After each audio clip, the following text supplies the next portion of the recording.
আসসালামু আলাইকুম আরহামতুল্লাহ। ইন্নাল হামদালিল্লাহি ওয়াহদা ওয়াসসালাতু ওয়াসসালামু আলা মান লা নাবিয়্যা বা'দা। দূরে কাছে, দেশে বিদেশে যে যেখানে আছেন সকলের কল্যাণ কামনা করছি। অতঃপর সুদের ভয়ঙ্কর পরিণতি সম্পর্কে একটি হাদিস উপস্থাপন করছি।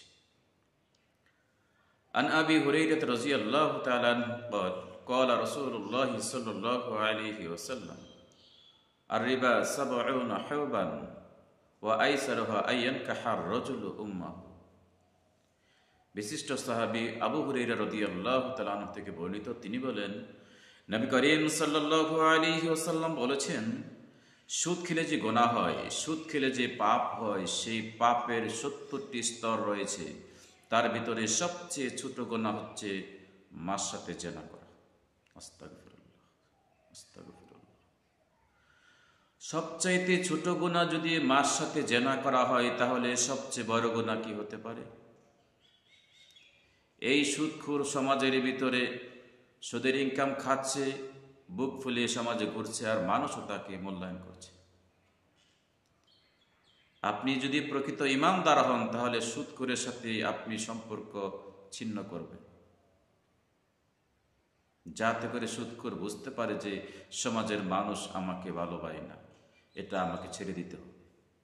বন্ধুগণ, নবী করিম সাল্লাল্লাহু আলাইহি ওয়াসাল্লাম বলেন, দিরহামুর রিবা ইয়াকুলুর রাজুলু ওয়া ইয়ালামু আশাদ্দু মিন 36 জিনিয়া।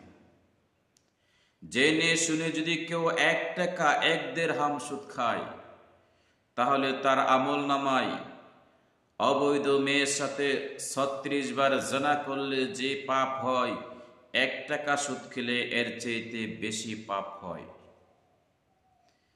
যেই লোক 1 লক্ষ টাকা সুদ খেয়েছে, ওই লোকের পাপের পরিমাণ, জিনার পরিমাণ এমনও হতে পারে যে একজন মেয়ে যদি পতিতালয়ে জন্মগ্রহণ করে এবং সে 1000 বছর হায়াত পায়, প্রত্যেক দিন যদি সে 100 বার জিনা করে, এরপরও তত পাপী হবে না যত পাপী হবে 1 লক্ষ টাকা যে সুদ খেয়েছে।